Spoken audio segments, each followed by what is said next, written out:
नमस्कार दोस्तों, चलिए जानते हैं हरियाणा की 50 फटाफट बड़ी खबरों को सिर्फ 10 मिनट में। लेकिन उससे पहले यह वीडियो आप किस जगह से देख रहे हैं हमें कमेंट में जरूर बताएं।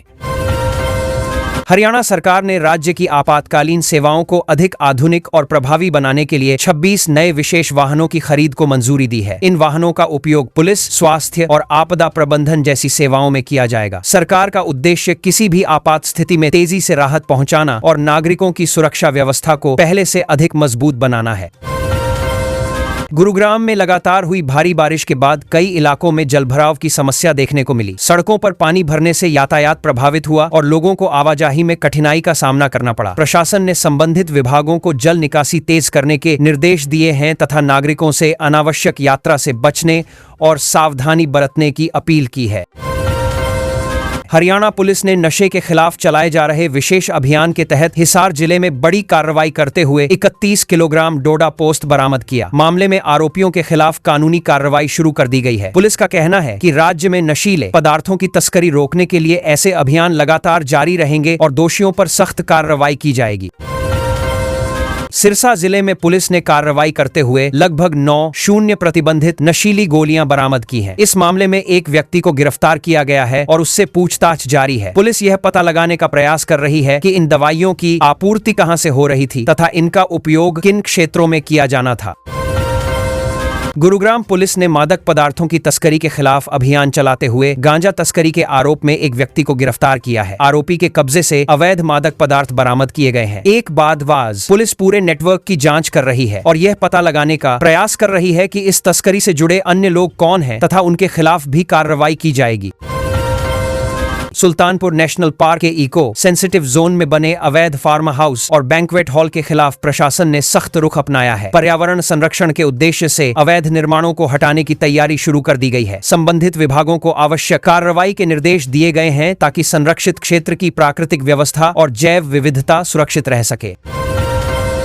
हरियाणा सरकार ने कैथल जिले में नए ऑडिटोरियम के निर्माण के लिए प्रस्तावित स्थल को मंजूरी प्रदान कर दी है। इस परियोजना के पूरा होने से जिले में सांस्कृतिक, शैक्षणिक और सामाजिक कार्यक्रमों के आयोजन के लिए आधुनिक सुविधाएं उपलब्ध होंगी। स्थानीय लोगों को बेहतर सार्वजनिक मंच मिलने के साथ साथ विभिन्न गतिविधियों को भी नया प्रोत्साहन मिलेगा।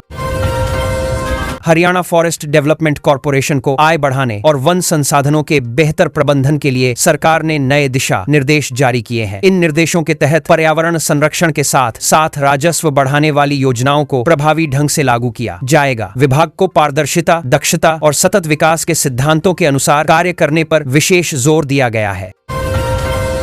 गुरुग्राम पुलिस ने फेसबुक के माध्यम से हनी ट्रैप कर लोगों से ठगी करने वाले 2 नाइजीरियाई नागरिकों को गिरफ्तार किया है। आरोप है कि दोनों सोशल मीडिया पर फर्जी पहचान बनाकर लोगों को अपने जाल में फंसाते थे और बाद में उनसे बड़ी रकम की ठगी करते थे। पुलिस मामले की विस्तृत जांच कर रही है तथा अन्य संभावित पीड़ितों की भी जानकारी जुटाई जा रही है।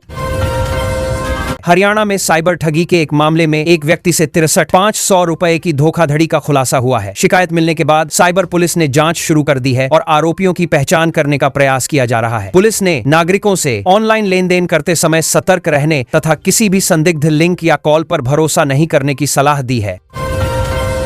हरियाणा में कानून व्यवस्था के मुद्दे को लेकर कांग्रेस के विधायकों ने राज्य सरकार पर सवाल उठाए हैं। विपक्ष का आरोप है कि अपराध की घटनाओं को रोकने के लिए प्रभावी कदम नहीं उठाए जा रहे हैं। सरकार ने इन आरोपों को खारिज करते हुए कहा कि गारबाद है, प्रदेश में कानून व्यवस्था पूरी तरह नियंत्रण में है और अपराधियों के खिलाफ लगातार सख्त कार्रवाई की जा रही है।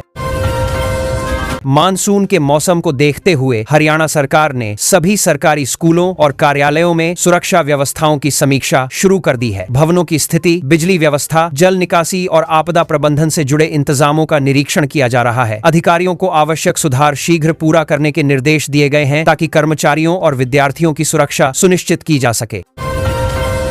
हरियाणा के कई जिलों में लगातार बारिश के कारण सड़कों पर जलभराव की स्थिति बन गई है, जिससे यातायात प्रभावित हुआ। स्थानीय प्रशासन ने प्रभावित क्षेत्रों में जल निकासी का कार्य तेज कर दिया है। लोगों से सावधानी पूर्वक यात्रा करने और मौसम विभाग द्वारा जारी दिशा निर्देशों का पालन करने की अपील की गई है।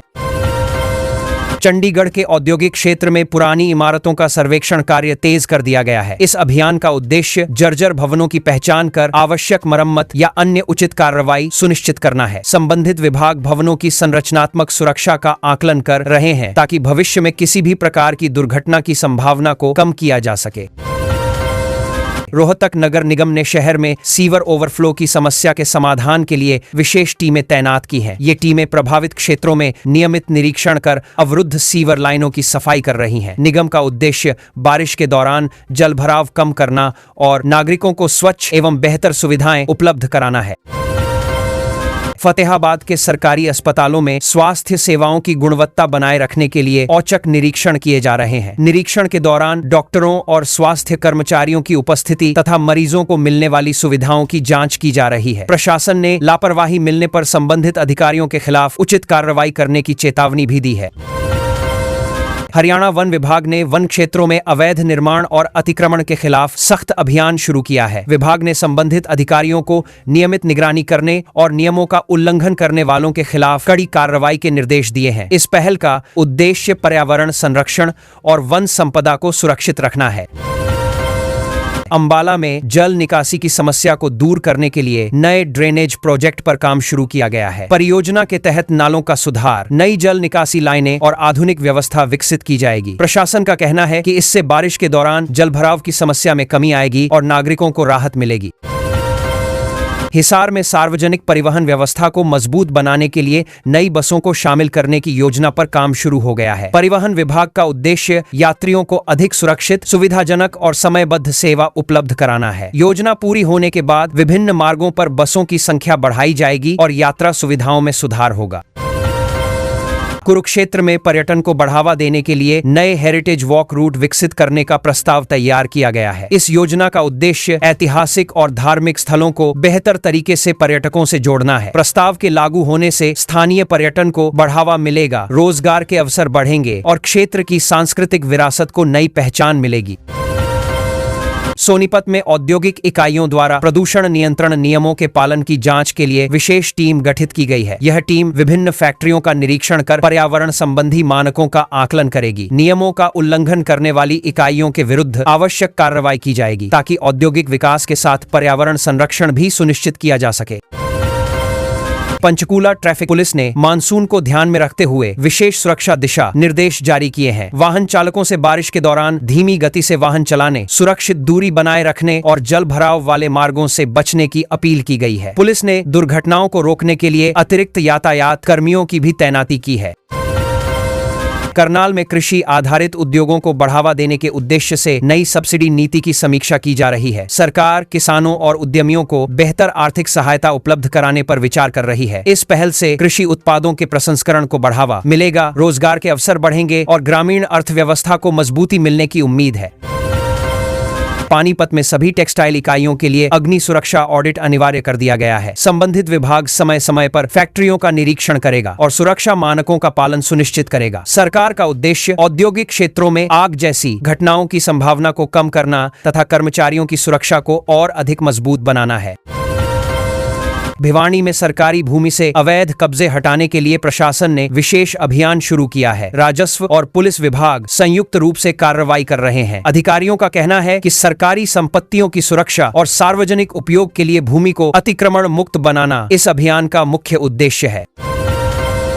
झज्जर जिले में विभिन्न विकास परियोजनाओं का शिलान्यास जल्द किए जाने की तैयारी चल रही है। इन परियोजनाओं में सड़क, पेयजल, शिक्षा और अन्य बुनियादी सुविधाओं से जुड़े कार्य शामिल हैं। प्रशासन का कहना है कि इन योजनाओं के पूरा होने से जिले के विकास को नई गति मिलेगी और लोगों को बेहतर सुविधाएं प्राप्त होंगी।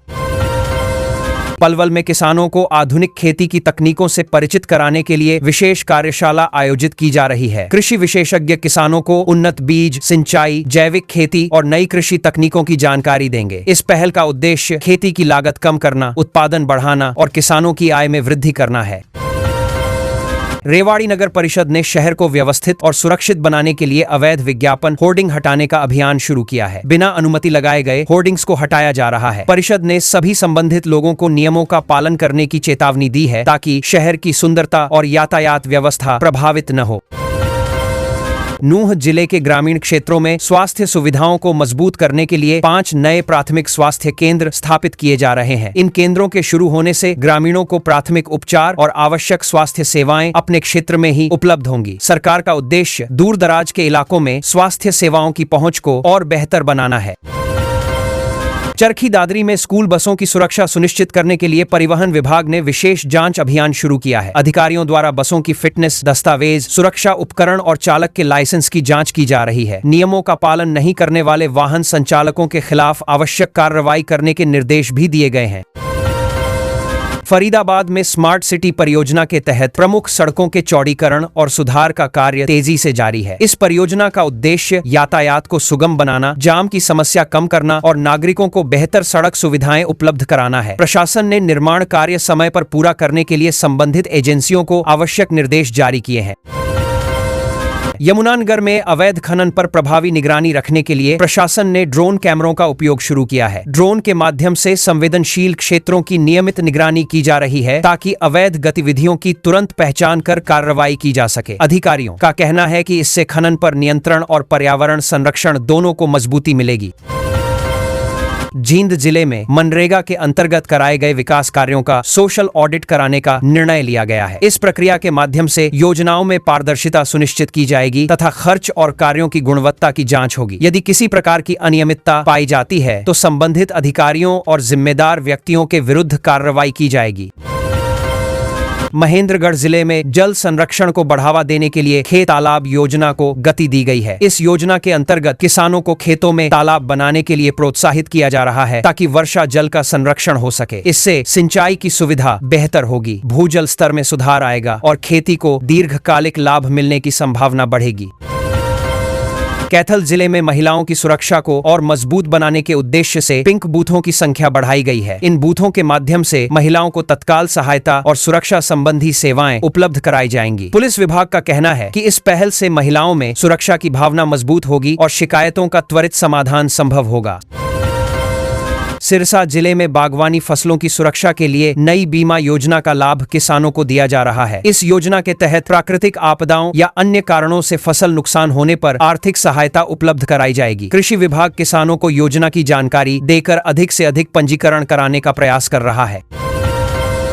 हरियाणा के सरकारी कॉलेजों में नए शैक्षणिक सत्र के लिए प्रवेश प्रक्रिया की अंतिम तिथियों की घोषणा कर दी गई है। उच्च शिक्षा विभाग ने विद्यार्थियों से निर्धारित समय के भीतर आवेदन और आवश्यक दस्तावेज जमा करने की अपील की है। समय सीमा के बाद आवेदन स्वीकार नहीं किए जाएंगे, इसलिए सभी अभ्यर्थियों को समय पर प्रक्रिया पूरी करने की सलाह दी गई है।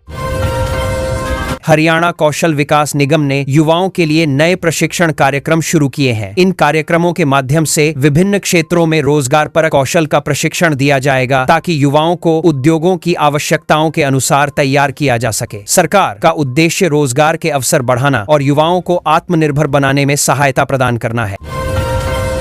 कृषि विभाग ने किसानों को समय पर खाद और गुणवत्तापूर्ण बीज उपलब्ध कराने के लिए विशेष निगरानी टीमों का गठन किया है। ये टीमें विभिन्न जिलों में भंडारण और वितरण व्यवस्था की लगातार समीक्षा कर रहे हैं। सरकार का उद्देश्य किसानों को किसी भी प्रकार की कमी या अनियमितता से बचाते हुए खेती के लिए आवश्यक संसाधन समय पर उपलब्ध कराना है। हरियाणा में बिजली आपूर्ति व्यवस्था को और अधिक मजबूत बनाने के लिए विभिन्न सब स्टेशनों के आधुनिकीकरण का कार्य तेजी से चल रहा है। इस परियोजना के पूरा होने से बिजली वितरण अधिक विश्वसनीय होगा, तकनीकी बाधाएं कम होंगी और उपभोक्ताओं को बेहतर तथा निर्बाध विद्युत आपूर्ति का लाभ मिलने की उम्मीद है। बारिश के कारण क्षतिग्रस्त हुई सड़कों की मरम्मत के लिए लोक निर्माण विभाग PWD ने राज्य भर में विशेष अभियान शुरू किया है। विभाग की टीमें प्रभावित मार्गों का निरीक्षण कर गड्ढों की मरम्मत और सड़क सुधार का कार्य कर रही हैं। सरकार का उद्देश्य लोगों को सुरक्षित एवं सुगम यातायात सुविधा उपलब्ध कराना तथा आवागमन में आने वाली परेशानियों को जल्द समाप्त करना है। हरियाणा के आंगनबाड़ी केंद्रों में बच्चों को दिए जाने वाले पोषण आहार की गुणवत्ता की जांच शुरू कर दी गई है। महिला एवं बाल विकास विभाग की टीमें विभिन्न केंद्रों का निरीक्षण कर भोजन की गुणवत्ता और स्वच्छता का आकलन कर रही हैं। सरकार का लक्ष्य बच्चों को पौष्टिक एवं सुरक्षित भोजन उपलब्ध कराना तथा पोषण सेवाओं को और बेहतर बनाना है। हरियाणा स्पोर्ट्स काउंसिल ने ग्रामीण क्षेत्रों में खेल प्रतिभाओं की पहचान करने के लिए विशेष खेल शिविरों की शुरुआत की है। इन शिविरों में प्रशिक्षक युवा खिलाड़ियों का चयन कर उन्हें उन्नत प्रशिक्षण प्रदान करेंगे। इस पहल का उद्देश्य ग्रामीण प्रतिभाओं को राष्ट्रीय और अंतर्राष्ट्रीय स्तर तक पहुंचाने के साथ खेल संस्कृति को बढ़ावा देना है। डिजिटल इंडिया अभियान के तहत हरियाणा के सभी ब्लॉक कार्यालयों में ऑनलाइन सरकारी सेवाओं का विस्तार किया जा रहा है। इससे नागरिकों को विभिन्न प्रमाण पत्र, आवेदन और अन्य सरकारी सेवाएं घर के नजदीक एवं डिजिटल माध्यम से आसानी से उपलब्ध होंगी। सरकार का उद्देश्य प्रशासन को अधिक पारदर्शी, तेज और नागरिकों के लिए सुविधाजनक बनाना है। हरियाणा सरकार ने राज्य की आपातकालीन सेवाओं को अधिक आधुनिक और प्रभावी बनाने के लिए 26 नए विशेष वाहनों की खरीद को मंजूरी दी है। इन वाहनों का उपयोग पुलिस, स्वास्थ्य और आपदा प्रबंधन जैसी सेवाओं में किया जाएगा।